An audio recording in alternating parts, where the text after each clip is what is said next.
Well, hello my friends, we are back at the allotment again. The first job of the day is to get 2 of my veg beds mulched, and then after that I'm going to be creating a polyculture bed of veg and flowers in one of those beds. So these are the 2 beds that I'm working on then. This front one here just needs a little bit of mulch in this middle section. That section was done a few weeks ago.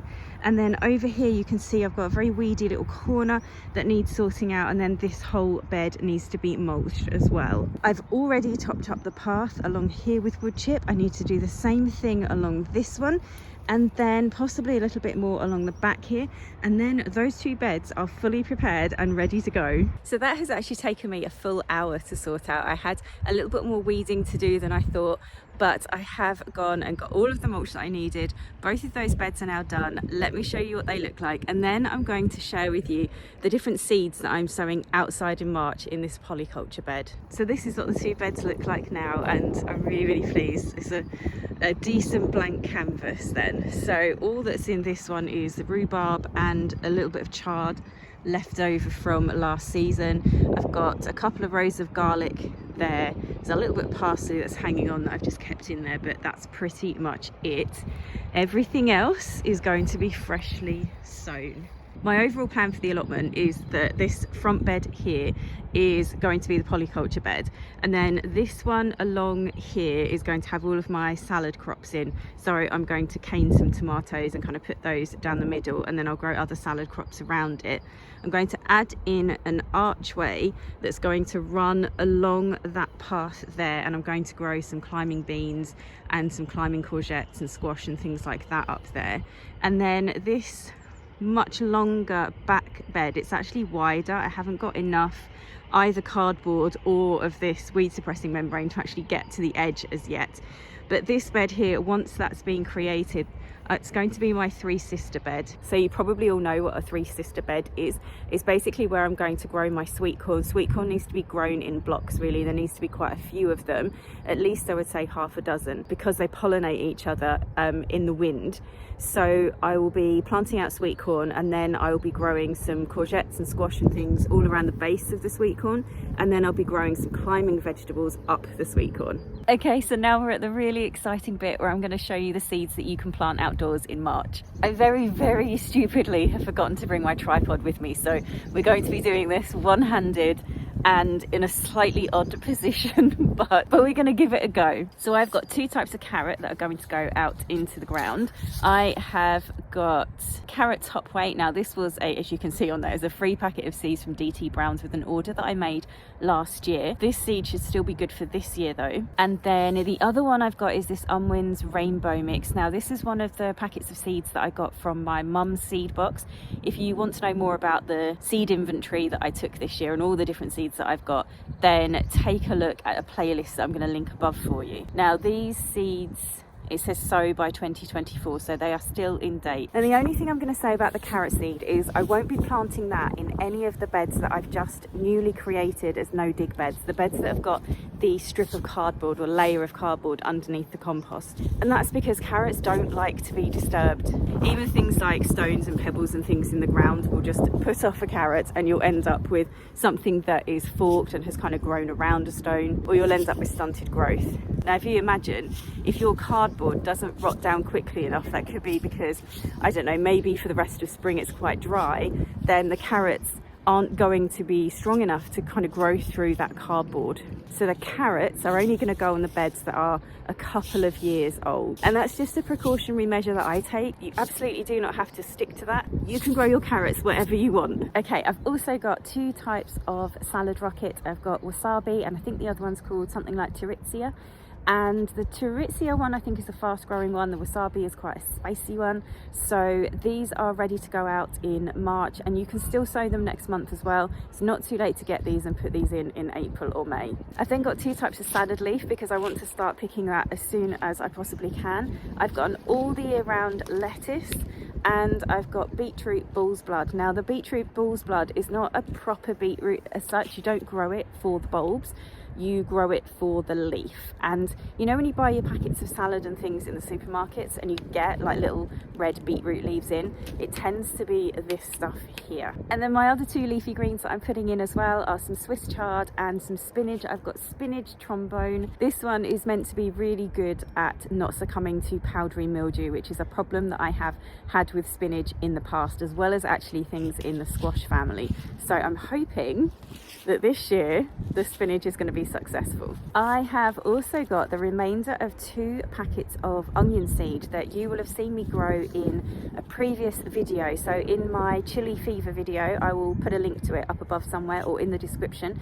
You can see me sowing my chilies and peppers for the year, and then also I sowed some onion seeds as well. Now this is what's left over, and I did say in that video that I will be sowing some outdoors as well. I've got white Lisbon winter hardy. Now these are meant to be ones that you sow in autumn, which I did do, but that extra cold weather that we had just wrecked them, just destroyed them. There's a few, there's like 3 or 4 that have managed to come up at the allotment, and then I think I've got a few in a pot at home, and that's kind of it. And then I've got the rest of my Welsh onion seeds. Something that I am really interested in getting into, which I don't know a huge amount about, is perennial vegetables. So I kind of figured that Welsh onion might be a really good place to start. I'm avidly watching other people's videos about perennial vegetables though. So if you've got any good ones to recommend to me, or if you know that there are some gardening some gardening channels where they grow a lot of perennial veg, put that in the comments please, because I'm going to need all the help I get with that one. And then finally for today, because there will be more things sown in the polyculture bed, but finally for today I've got these Douce Provence peas, and they need to go in by the end of the month ideally. They are meant to be really sweet. I don't often grow peas because as much as I love fresh peas, I don't think you get as much bang for your buck in terms of the amount of harvest you get for the space. So I ordered these last year because this variety is also meant to be really good at overwintering. Again, everything that I tried to overwinter this year I basically lost because of that really horrible patch of cold weather that we had. So I mean, it does say that you can sow them October to November or January to March, so we're going to have a go with a March sowing instead. And then this in here is also going in. This is my slightly kind of mad collection of flower seeds that I have mainly collected myself, apart from I don't know if I can show you without dropping all of these now. Oh, this is just, it's not going to work, is it? Right, okay. Some borage. I actually have a proper packet of borage. I think that's come from Kitchen Garden magazine at some point. So I have borage to go in, and then in the, oh no, in these paper bags I have got calendula, marigold seeds. I think I've got some poppies and some cosmos as well, so I'm just going to sprinkle some of those into the gaps and spaces and things as well. So when it comes to creating a polyculture bed, the main principle of it is that you aren't just growing one type of crop in one space, you're actually mixing things up, and it can be beneficial in all sorts of different ways. You've probably heard of companion planting and things like that. But the reason why I want to give it a go is to see if it makes a difference in terms of pests and diseases and things like that. So for example, if you're growing carrots outside, when it comes to thinning them, which actually I try not to do, so I try and sow my carrots really thinly in the first place so I don't have to do that. But if you get to the point where you're having to thin your carrots because they don't have enough space to grow, what you're then doing is you're kind of releasing the scent of the carrots where you're touching them, and it's encouraging the carrot fly to like come and find them. And if you've got little patches of carrots mixed in with lots of other things, then you're kind of cutting down on the insects, the bugs, actually being able to find the particular plant that they want to go and eat and destroy. So that's my main reason for doing it. The other reason is I think pollination is probably going to improve if I've got a whole mixture of different things plus the flowers in one bed. And then the third reason for me is that I actually think it looks really attractive. There is something incredibly attractive about the way that my dad sets his vegetable garden out, for example. His is very traditional, everything is in rows, and there is something amazing about that, and I definitely would like to have one bed that is structured in that way, because there is something very pleasing to the eye about those rows.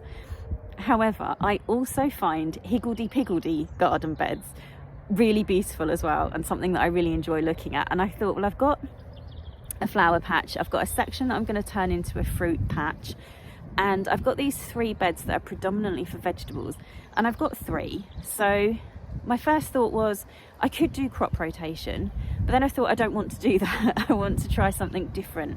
And so I'm going to have a polyculture bed. I'm going to have the 3 Sisters bed, which is a type of polyculture bed as well.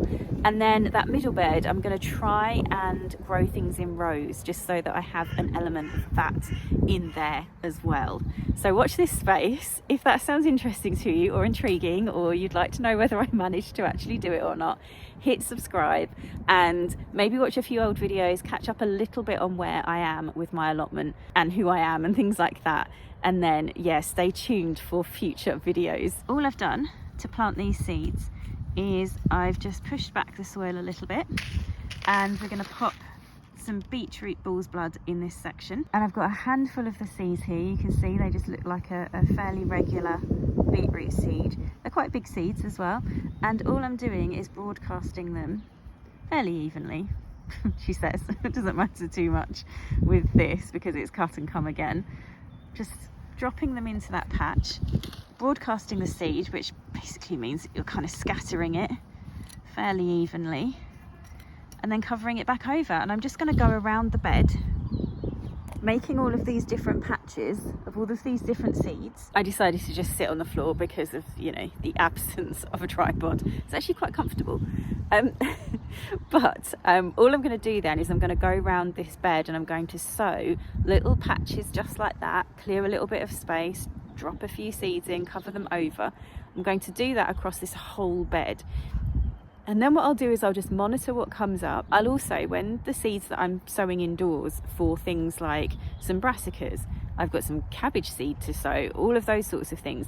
When those plants then get big enough, I'll start to dot those about in the polyculture bed as well. So maybe there'll be, you know, 3 or 4 broccoli plants. There might be 5 or 6 cabbages in here spread out, and then I'll come along at a later date with a packet of radishes and I'll just drop a few radish seeds into little gaps so that I'm making as much use of the space that I have. I'll have lots of little filler crops and quick growing crop, but then I'll also have some main crop things in there as well. But instead of having them in rows, I will be spacing them out into different areas. So I'm going to get on and I'm going to sow all of these little patches. What I am going to do is take a photograph of this whole bed, and I'm going to kind of mark on it what I've sown in each of the different patches, just so that you're aware of what's gone in and where it's gone in, and that I have a record of it as well.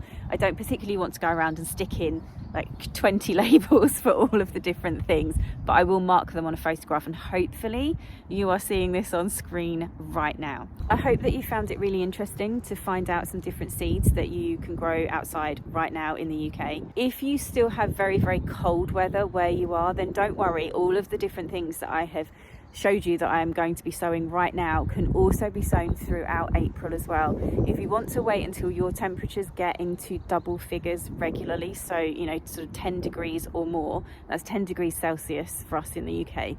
If you want to wait until then, that's absolutely fine. I'm actually sowing mine now because this is probably the only opportunity I'm going to get to be able to do this for the next week to 10 days. I'm actually sowing mine now when it's a little bit cooler than I would like, and that's simply because I know that I haven't got the time coming up in the next sort of week to 10 days to be able to get back here and do it when it has got a little bit warmer. It will be fine though. The seeds will just sit there dormant in the soil until they get to the kind of temperature that they need in order to germinate. So don't worry about a thing. Do not worry about a thing. Get hold of some of these seeds if you can, and I've given some tips in a previous video which I will link above about different ways that you can get seeds for free or for very, very cheap. Right, that's all from me. I'm going to go and get sowing this bed up, and I will see you again in the next video.